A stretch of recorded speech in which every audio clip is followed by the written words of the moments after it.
মামা, তোমার সেই ভাইরাল ডায়লগটা আর একবার একটু দাও তো।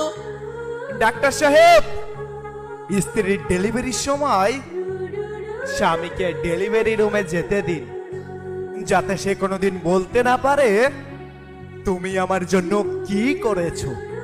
যখন সে তার প্রসব বেদনার যন্ত্রণাটা দেখতে পাবে, তখন সে বুঝতে পারবে তাকে বাবা ডাক শোনানোর জন্য একটা মেয়ে কতটা কষ্টের শিকার হয়।